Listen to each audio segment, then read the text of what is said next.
ताड़का वध स्त्री के रूप में ताड़का एक घोर पाप है और पाप को नष्ट करने में कोई पाप नहीं होता। हे राम, तुम इस पापिनी का संहार कर दो। प्रातःकाल स्नान संध्योपासनादि कार्यों से निवृत्त होकर राम और लक्ष्मण गुरु विश्वामित्र के साथ सरिता तट पर पहुँचे। एक वनवासी मुनि ने विश्वामित्र के साथ दो सुकुमार बालकों को देखा तथा उनका परिचय प्राप्त कर वे एक छोटी सी सुंदर नौक ले आए और विश्वामित्र से बोले, हे मुनिराज, आप इन राजकुमारों के साथ इस नौक पर बैठकर सरिता पार कर लीजिए।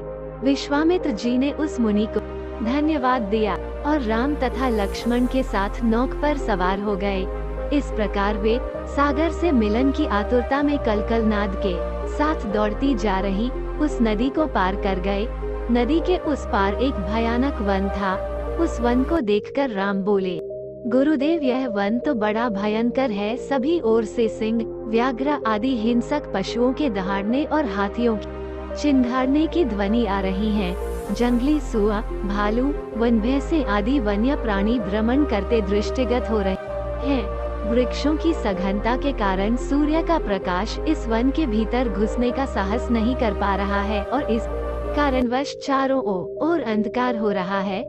इस अति दुर्गम वन का क्या नाम है? राम के इस प्रश्न का उत्तर विश्वामित्र ने इस प्रकार दिया, हे राघव, पूर्व काल में इस स्थान में वन न होकर मलदा और करूप नाम के दो बड़े समृद्ध राज्य हुआ करते थे।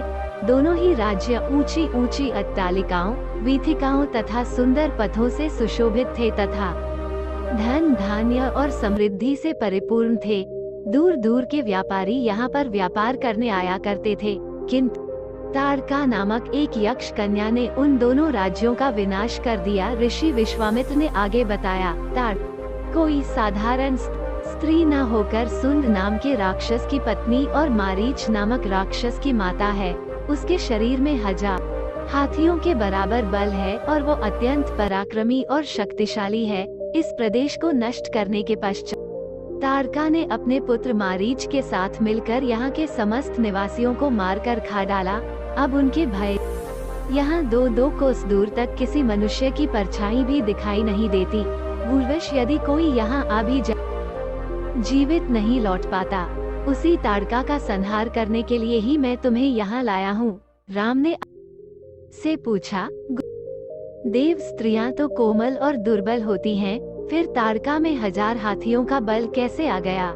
ऐसा होता है कि अवश्य कुछ न कुछ रहस्य है। विश्वामित्र बोले, वत्स, तुम्हारा कथन सत्य है और वास्तव पीछे एक रहस्य है। सुकेतु नाम का एक अत्यंत बलवान यक्ष था। वो संतानहीन था, अतः संतान उद्देश्य से उसने ब्रह्मा जी की कठोर तपस्या की। उसकी तपस्या से प्रसन्न होकर ब्रह्मा जी से संतान होने का वरदान दे दिया। परिणाम स्वरूप ताड़का का जन्म हुआ। सुकेतु के द्वारा ताड़का के अति होने का ने पर ब्रह्मा जी ने उसके शरीर में 1000 हाथियों का बल दे दिया। विवाह योग्य आयु होने पर ताड़का का विवाह सुंद नामक राक्षस से कर दिया और उससे मारीच का जन्म हुआ। मारीच भी अपनी माता बलवान और पराक्रमी था। वो सुंद राक्षस का पुत्र होकर भी स्वयं राक्षस नहीं था, किंतु बाल्य बहुत उपद्रवी था। ऋषि मुनियों को अकारण कष्ट दिया करता था। उसके उपद्रवों से त्रस्त हो गए अगस्त्य मुनि ने उसे राक्षस हो जाने का शाप दे दिया। अपने पुत्र के राक्षस गति से सुंद अतः हो गया और अगस्त्य ऋषि को मारने दौड़ा। इस पर अगस्त्य ऋषि ने शाप देकर सुंद को तत्काल भस्म। अपने पति की मृत्यु का बदला लेने के लिए ताड़का भी अगस्त्य ऋषि पर झपटी। इस पर अगस्त्य ऋषि ने कर ताड़का के सौंदर्य को नष्ट कर दिया और वह अत्यंत कुरूप हो गई। अपनी कुरूपता को देखकर और अपने मृत्यु का बदला लेने के लिए ताड़का ने अगस्त्य मुनि के आश्रम को नष्ट करने का संकल्प किया है। राम, मैं तुम्हें आज्ञा देता हूँ कि तुम ताड़का का वध करो। तुम्हारे अतिरिक्त इसका वध कोई सकता। मन से यह विचार निकाल दो कि यह स्त्री है और स्त्री का वध मैं कैसे करूं? स्त्री के रूप में यह एक पाप है और पाप को नष्ट करने में कोई पाप नहीं होता। समस्त संशय को त्याग कर मेरी आज्ञा से पापिनी का संहार कर दो। राम ने कहा, गुरुदेव, आपकी आज्ञा मुझे शिरोधार्य है। समस्त मानवों के कल्याण लिए मैं अवश्य ही ताड़का का वध करूंगा। इतना कहकर राम ने अपने धनुष पर बाण रखकर उसकी प्रत्यंच कान तक खींचकर भयंकर टंकार किया। टंकार से उत्पन्न ध्वनि से समस्त वन प्रांत गुंजायमान हो उठा। प्राणी भय होकर इधर उधर भागने लगे। इस प्रकार की अप्रत्याशित खलबली मची देखकर ताड़का क्रोध से भर उठी। धनुष तान राम को देखते ही इस विचार से कि कोई अपरिचित कुमार उसके साम्राज्य पर आधिपत्य करना चाहता है, वह से पागल हो गई। राम पर आक्रमण करने के लिए वह तीव्र गति से उन पर झपटी। ताड़का को अपनी ओर आते राम ने लक्ष्मण से कहा, हे सौमित्र, ताड़ के वृक्ष जैसी विशाल और विकराल मुख वाली इस राक्षसी का कितना कुरूप है।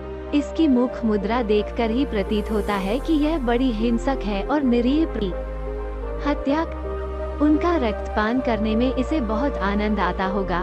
तुम एक तरफ सावधान होकर खड़े हो जाओ और देखो कि इसे मैं अभी यमलोक भेजता हूँ। विकराल देहधारिणी ताड़का अपने बड़े बड़े दांत चमकाती भुजाओं को फैला द्रुतागामी बिजली की तरह राम और लक्ष्मण पर अत्यंत तीव्रता के साथ झपटी। राम इस भयंकर आक्रमण पहले से ही तत्पर थे। उन्होंने तीक्ष्ण बाण चलाकर उसके हृदय को छलनी कर दिया। उसके वक्षस्थल गर्म रक्त की धारा प्रवाहित हो उठी। वो आक्रमण करने के लिए पुनः टूट पड़े। इससे पूर्व ही राम बाण दिया जो सीधे उसके वक्ष में जाकर लगा। वह पीड़ा से चीखती हुई चक्कर खाकर भूमि पर गिर पड़ी। क्षण उसके प्राण पखेरु उड़ गए।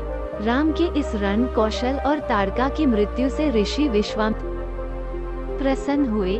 उनके मुख से रामचंद्र के लिए आशीर्वचन निकलने लगे। गुरु की आज्ञा से वहीं रात्रि व्यतीत किया। प्रातःकाल उन्होंने देखा कि ताड़का के आतंक से मुक्ति पा जाने के कारण की भयंकरता और विकरालता समाप्त हो चुकी है। कुछ समय तक उस वन की शोभा निहारने के उपरांत पूजन से निवृत्त हो विश्वामित्र के आश्रम की ओर चल पड़े।